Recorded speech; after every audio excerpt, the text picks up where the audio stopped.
कहानी के शुरू में हम एक बूढ़े आदमी को देखते हैं जिसको अपने घर के ऊपर वाले कमरे से कुछ आवाजें आती हैं। जब ये देखने जाता है तो वहाँ पर कुछ भी नहीं था, पर हाँ उधर एक खिलौना था जो खुद से घूम रहा था। वो बूढ़ा आदमी जब वहाँ पर गौर से देखता है तो उधर उसे किसी का साया दिखाई देता है, जिसे देखने के लिए वो उस पर चादर डाल देता है, पर उसे कुछ भी नजर नहीं आता। लेकिन कुछ ही देर बाद वो साया उसके सामने आ जाता है, जिसे देखकर बूढ़ा आदमी बहुत ज्यादा डर गया था और वो चादर में छुपा साया उस पर हमला करके उसे मार देता है। फिर हमें कुछ सालों के बाद का सीन दिखाया जाता है। हम एक कपल को देखते हैं। एलिसन अपने बचपन के घर में अपने हस्बैंड के साथ रहने के लिए आई थी। एलिसन अपने डैड की मौत के बाद पहली बार अपने घर में आई थी। उसे अपने पुराने घर में आकर बहुत अच्छा लग रहा था। उसकी पुरानी यादें ताज़ा हो गई थी। उसका हस्बैंड रिचर्ड उससे कहता है कि अगर तुम्हें यहाँ पर रहना अच्छा नहीं लग रहा तो हम शहर में भी शिफ्ट हो सकते हैं, क्योंकि ये घर शहर से बहुत दूर था। एलिसन का एक बेटा भी था। रात को एलिसन को अजीबोगरीब सपने आ रहे थे, जिस वजह से वो स्लीप पैरालिसिस में चली गई थी। मतलब वो नींद में तो नहीं थी, पर वो अपने जिस्म को भी नहीं हिला पा रही थी। असल में ये उसकी बचपन की बीमारी थी। उसका हस्बैंड उसे शांत करता है। बचपन में उसके डैड उसे इस बीमारी से निकाला करते थे। एलिसन को ये बात समझ नहीं आई थी कि ये उसकी कोई बीमारी है या उसके साथ कुछ वाकई अजीब है, क्योंकि जब भी वो ऐसी हालत में होती थी तो एक औरत उसको दूर खड़ी दिखाई देती थी जो सिर्फ उसी को देखती रहती थी। बचपन में भी उसके साथ बिल्कुल ऐसा ही होता था। उसके डैड उसको समझाते थे कि इसमें कुछ हकीकत नहीं है, ये सिर्फ तुम्हारा वहम है और कुछ नहीं। और जब उसके डैड उसको सुलाकर चले जाते थे, इसको दोबारा से वही डरावने सपने आते थे। अब खैर सुबह को रिचर्ड जब ऑफिस जाने के लिए तैयार हो रहा था, तभी एलिसन टीवी में एक पैरानॉर्मल इन्वेस्टिगेटर को देखती है जो बता रहा था कि कैसे उसने एक आत्मा से बात करके इंसान की लाश को ढूंढ लिया है। उसे देखकर एलिसन भी मन ही मन सोचती है कि उसे भी इससे अपने केस के बारे में बात करनी चाहिए। अपने हस्बैंड रिचर्ड के जाने के बाद एलिसन अपने घर की सफाई करने लगी थी। जब वो किताबों को रख रही थी, तभी वो एक तस्वीर को देखती है जिसमें एक ब्राइड दुल्हन और उसका हस्बैंड थे। एलिसन उन्हें देखकर नहीं पहचान पाती और उस तस्वीर को रखकर दोबारा से साफ सफाई करने लगती है। इसी बीच उसे वॉशरूम से पानी के चलने की आवाज आ रही थी। जब ये जाकर देखती है तो उधर पानी का टैप नल का खुला हुआ था और वॉश बेसिन में पानी भर गया था।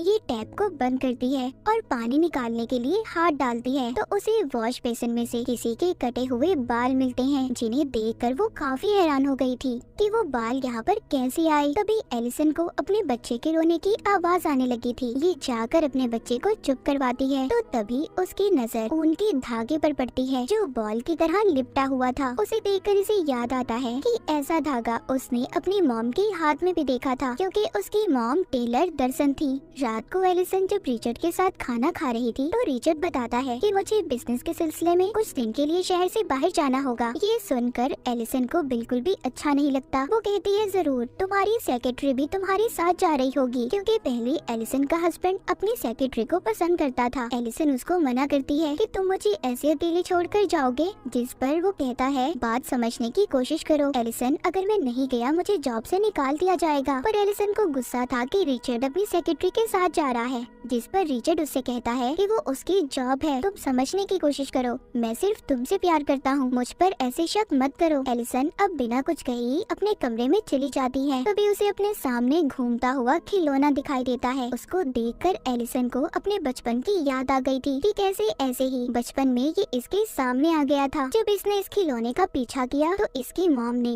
इसे स्टोर रूम में बंद कर दिया। जब सुबह हुई तो इसके डैड ने इसे बाहर निकाला था। एलिसन जख्मी हालत में बाहर निकली थी। इसके बाद इसके डैड ने ये फैसला किया था कि वो इसे किसी दूसरी फैमिली को दे देंगे, क्योंकि एलिसन अपने ही घर में महफूज नहीं थी। पर उस वक्त एलिसन ने अपने घर में एक प्रीस्ट को भी देखा था जो कमरे में बैठा मंत्र पढ़ रहा था। तब से एलिसन बाहर रहने लगी थी और अब बहुत सालों बाद ये अपने पुराने घर में आई थी। सुबह को एलिसन के पास रिचर्ड आता है और अपनी रात के बर्ताव पर माफी मांगता है और एलिसन को समझाता है। कहता है देखो समझो, ये बिजनेस ट्रिप मेरे लिए बहुत जरूरी है। एलिसन भी उसकी बात को मान गई थी और उसे जाने देती है। जिसके बाद हम रिचर्ड को उसके ऑफिस में देखते हैं, जो मीटिंग में अपनी ही सेक्रेटरी को देख रहा था। उधर घर में एलिसन बिल्कुल अकेली थी। वो रात को किताब पढ़ रही थी। अचानक से लाइट बंद हो जाती है। जब ये लाइट को ठीक करने जाती है तो उधर इसे अपने डैड का साया दिखाई देता है, जिसे देखकर एलिसन काफी डर गई थी और जल्दी से लाइट को ठीक करके चला देती है, पर वहाँ पर कोई भी नहीं था। जिसके बाद ये जल्दी से अपने बच्चे के पास जाती है, जिसको ये सही सलामत देखकर सुकून का सांस लेती है और फिर सोने चली जाती है। तभी थोड़ी देर बाद जब एलिसन की आंख खुलती है तो वो ये महसूस करती है कि अभी भी वो स्लीप पैरालिसिस में है। उसी वक्त उसी वॉकी टॉकी पर अपने बच्चे के कमरे में से आवाज आती है, जिसमें कोई कह रहा था कि वो उसके बच्चे को अपने साथ ले जाएगी। ये सुनकर एलिसन काफी डर गई थी। जब वो ठीक होती है तो अपने बच्चे के कमरे में जाती है और फिर रिचर्ड को कॉल करके इसके बारे में बताती है। रिचर्ड सुनकर कहता है कि ये तुम्हारा कोई वहम होगा, क्योंकि अक्सर तुम्हें डरावने सपने आते रहते हैं। रिलैक्स रहो और दवाई खाकर सो जाओ। रिचर्ड अभी भी अपनी सेक्रेटरी के साथ था। उधर अब रात को दोबारा से एलिसन को अपने ऊपर वाले कमरे से आवाज आती है और ये वही कमरा था जो हमने कहानी के शुरू में देखा था। मतलब यहाँ पर कुछ न कुछ तो जरूर था। इसको यहाँ से एक पुरानी टेप भी मिलती है जिसको इसके डैड ने रिकॉर्ड किया था। एलिसन उसको लगाकर देखने लगी थी। ये उस वीडियो में देखती है कि वो अपने मॉम डैड के साथ जंगल में पिकनिक मनाने गई थी, पर साथ ही एक और वो अपनी मॉम की वीडियो देखती है जिसमें उसकी मॉम अजीब सी हरकतें करती हुई दिखाई दे रही थी और उसके डैड ने प्रीस्ट को बुलाया था। ये सब देखकर एलिसन को समझ नहीं आ रहा था कि उसकी मॉम को हुआ क्या था, क्योंकि आज तक उसके डैड ने इस बारे में नहीं बताया था। अब एलिसन किसी तरह उस प्रीस्ट का पता करती है जिसको इसने वीडियो में देखा था और उससे मिलने जाती है। प्रीस्ट उससे पूछता है कि तुम कौन हो। वो बताती है कि आज से कुछ साल पहले मेरे डैड ने तुमसे मदद मांगी थी। मैं उन्हीं की बेटी हूँ। मेरी मॉम को ठीक करने के लिए मुझे जानना है कि आखिर मेरी मॉम को हुआ क्या था, वो क्यों अजीब अजीब हरकतें करती थी। प्रीस्ट कहता है सॉरी, मैं इस बारे में तुम्हारी कोई मदद नहीं कर सकता और ना कुछ बता सकता हूँ। एलिसन कहती है मुझे उस घर में किसी के होने का एहसास होता है, पर प्रीस्ट फिर भी उसकी नहीं सुनता और उसके मुंह पर ही दरवाजा बंद कर देता है। पर फिर उसी दिन प्रीस्ट एलिसन के घर खुद ही आ गया था। एलिसन पूछती है मेरा अब भी यही सवाल है, मेरी मॉम को क्या हुआ था। प्रीस्ट बताता है तुम्हारी मॉम पर किसी बुरी आत्मा का असर था। उसने तुम्हारी मॉम को अपने काबू में कर लिया था और तुम्हारे डैड ने तुम्हें दूसरी फैमिली को इसलिए दिया था, वो तुम्हें महफूज रखना चाहते थे। तुम्हारी मॉम के अंदर जो आत्मा थी वो बहुत खतरनाक थी, उस पर कोई भी मंत्र असर नहीं कर रहा था, इसीलिए उनका गला काट कर हमें तुम्हारी मॉम को मारना पड़ा। इसके बाद तुम्हारे डैड को लगा कि वो आत्मा चली गई है, पर वो इसी घर में मौजूद थी। ये सुनकर एलिसन डर जाती है। वो प्रीस्ट को बताती है कि जब मैं स्लीप पैरालिसिस में होती हूँ तो मुझे कोई नजर आता है। वो प्रीस्ट कहता है ये तुम्हारा कोई वहम नहीं है, बल्कि ये हकीकत है, क्योंकि वही आत्मा अभी भी यहाँ पर मौजूद है जो इस घर से जाना नहीं चाहती। एलिसन पूछती है आखिर उस आत्मा को हमसे चाहिए क्या। प्रीस्ट बताता है कि तुम्हारे नाना की शादी के फौरन बाद ही उनकी वाइफ गायब हो गई थी। फिर उन्होंने दूसरी शादी कर ली जिससे उनके पास 2 बच्चे थे, पर उनमें से सिर्फ तुम्हारी मॉम ही बची थी। जो दूसरी उनकी बहन थी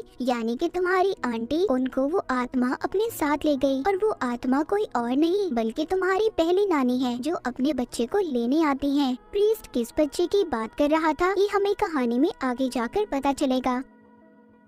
एलिसन को तभी प्रीस्ट के पीछे वही आत्मा नजर आती है जिससे वो डर कर उठ जाती है। वो प्रीस्ट से पूछती है इस आत्मा को यहाँ से कैसे बाहर निकाला जा सकता है। वो बताता है कि इसके लिए उसकी सभी चीजें जो उससे जुड़ी हुई हैं हमें उन्हें जलाना होगा। तभी वहाँ पर रिचर्ड भी आ गया था जो इन दोनों की बातों को सुन लेता है और उसे बेहद गुस्सा आता है। वो प्रीस्ट को जाने का कहता है क्योंकि रिचर्ड इन सब बातों पर यकीन नहीं करता था। उसे लग रहा था कि प्रीस्ट एलिसन को झूठी बातों में फंसा रहा है। इसके बाद प्रीस्ट उसके घर से चला गया था। तभी रास्ते में अचानक से उसकी गाड़ी बंद हो जाती है और उसके सामने वही आत्मा आ जाती है जो ब्राइड बनी हुई थी। ये वही ब्राइड दुल्हन थी जिसकी तस्वीर एलिसन ने भी देखी थी। असल में वो यहाँ पर आकर प्रीस्ट को डराना चाहती थी। तभी प्रीस्ट दुआ करता है और मंत्र बोलने लगता है, जिस दौरान उसकी गाड़ी का दरवाजा खुलता है। उसे वो फौरन बंद करता है मगर फिर से वो दरवाजा खुल गया था। अब प्रीस्ट काफी ज्यादा डर गया था, लेकिन तभी अचानक से वो आत्मा उस पर हमला करके उसे मार देती है। उधर एलिसन अपने कमरे में अब अपने बच्चे को भी ले आई थी। उसे तभी नीचे से आवाज आती है। ये प्रीस्ट को जाता हुआ देखती है। अजीब था ना, प्रीस्ट तो मर गया था, तो फिर ये कौन था। जब एलिसन उसके पीछे जाती है तो वहीं वो आत्मा उसे नजर आती है और उसे अपने साथ ले जाने लगी थी। जिस दौरान रिचर्ड जब उसके पास आता है तो आत्मा वहाँ से चली गई थी। जब ये दोनों कमरे में आते हैं तो इन्हें पता चलता है कि वो आत्मा अब इनके बच्चे को अपने साथ ले गई है। अब रिचर्ड पुलिस को बुलाता है अपने बच्चे को ढूंढने के लिए। उधर एलिसन भी ये जानती थी कि उसके बच्चे को एक आत्मा लेकर गई है जिसे पुलिस नहीं ढूंढ सकती। ये अब उसी पैरानॉर्मल इन्वेस्टिगेटर प्रीस्ट को कॉल करती है जिसको इसने पहले टीवी पर देखा था। ये एलिसन के बुलाने से उसके घर पर आता है और उन्हें एक जादुई क्रिस्टल बॉल दिखाता है। वो बताता है जब भी कोई आत्मा, कोई बुरी शक्ति इसके पास होती है, इसका रंग बदल जाता है और तभी इससे पता चलता है कि वहाँ पर कोई बुरी शक्ति है या नहीं। जब ये प्रीस्ट एलिसन के कमरे को देखता है तो उसे पता चलता है कि उसके बच्चे को सच में कोई आत्मा लेकर गई है। ये एलिसन को कहता है कि अगर तुम अपने बच्चे को वापस लाना चाहती हो तो तुम्हें उस आत्मा की दुनिया में जाना होगा, जिसके लिए एलिसन मान गई थी। रात को ही एलिसन के कमरे में मोमबत्तियां जलाकर अपना जादू शुरू करता है। जब प्रीस्ट आंखें खोलता है तो खुद को दूसरी दुनिया में पाता है जहाँ पर इसको वही आत्मा दिखाई देती है। उसके हाथ में एलिसन का बच्चा था। प्रीस्ट उस आत्मा से कहता है, देखो इस बच्चे को अगर तुमने वापस ना किया तो अच्छा नहीं होगा। पर अचानक से आत्मा गायब हो गई थी और प्रीस्ट दीवार पर एक शैतानी निशान को देखता है। असल दुनिया में प्रीस्ट आकर बताता है वो आत्मा तुम्हारी पहली नानी है जो डेमंस की पूजा किया करती थी। इसीलिए एक दिन डेमन ने अपनी दुनिया से आकर उन्हें अपने काबू में कर लिया और जब ये बात तुम्हारे नाना को पता चली तो उन्होंने इसी घर में अपनी बीवी को जिंदा दफन करके मार दिया, जिस बात का बदला उनकी बीवी और वो डेमन मिलकर ले रहे हैं। जैसे वो पहले तुम्हारी मॉम की बहन को उठाकर ले गए थे, बिल्कुल ऐसे ही वो तुम्हारे बच्चे को उठाकर ले गए हैं। एलिसन कहती है कि आखिर वो बच्चों को क्यों ले जाती है। प्रीस्ट बताता है कि जब तुम्हारे नाना ने अपनी बीवी को जिंदा दफनाया तो वो माँ बनने वाली थी और इसी बात का बदला वो इस फैमिली के बच्चों को उठाकर पूरा कर रही है। रिचर्ड भी सभी बातें सुनकर परेशान हो गया था। वो प्रीस्ट से पूछता है अब हमें क्या करना होगा, हम अपने बच्चे को कैसे वापस ला सकते हैं। प्रीस्ट कहता है उस आत्मा की दुनिया में जाकर उससे लड़कर, और एलिसन ही इस काम को कर सकती है क्योंकि एक माँ की ताकत ही अपने बच्चे को बचा सकती है। ये कमरे में अब एलिसन को लिटा देते हैं और उसे लंबे लंबे सांस लेने का कहते हैं। ऐसा करते ही एलिसन दूसरी दुनिया में पहुंच गई थी जहाँ पर खुद वो एक बॉक्स में बंद पाती है। पर जैसे तैसे वो यहाँ से बाहर आकर अपने बचपन के कमरे में पहुँच गई थी जहाँ पर ये टीवी देख रही थी। वहीं पर इसकी मॉम इसके पास आती है और इसको दिलासा देकर कहती है सब ठीक हो जाएगा। एलिसन जब ये कहती है कि मैं जानती हूँ ये हकीकत नहीं है, तभी जो इसकी मॉम थी वो असल रूप में आकर उसका गला दबाने लगती है। उधर जो प्रीस्ट था वो रिचर्ड से अपना बैग लाने का कहता है ताकि ये सही वक्त पर एलिसन को उस दुनिया से बाहर निकाल पाए। पर जब रिचर्ड कमरे पे जाता है जहाँ पर वो अपनी सेक्रेटरी को देखता है, पर ये समझ गया था कि ये आत्मा की कोई चाल है, लेकिन उस कमरे का दरवाजा बंद हो जाता है। उसे तभी बाथरूम से आवाज आती है। जब ये देखने जाता है उधर आत्मा ने इसको अपने काबू में कर लिया था। उधर दूसरी दुनिया में एलिसन अपने नाना को देखती है जो रो रहे थे। उसको अपनी असल नानी भी दिखाई देती है जो अपना गला काट लेती है। इधर असल दुनिया में प्रीस्ट रिचर्ड का इंतजार कर रहा था, पर जब वो नहीं आता तो वो खुद ही अब ऊपर जाता है। जब कमरा खोलता है उधर सब अजीब था। रिचर्ड भी उस आत्मा के कब्जे में था। ये जल्दी से अपना बैग लेता है और दरवाजा बंद करके एलिसन के पास जाता है। अपनी चीजें निकालकर जादू करके आत्मा को एलिसन से दूर रहने का कहता है। इससे वो आत्मा उससे दूर तो हो गई थी। उधर आत्मा की दुनिया में एलिसन अपने नाना की पहली वाइफ को देखती है, यानी कि उसी आत्मा को जो अब तक इनके पीछे पड़ी थी। फिर एलिसन को अपने डैड मिलते हैं जो कह रहे थे इधर ही रुक जाओ,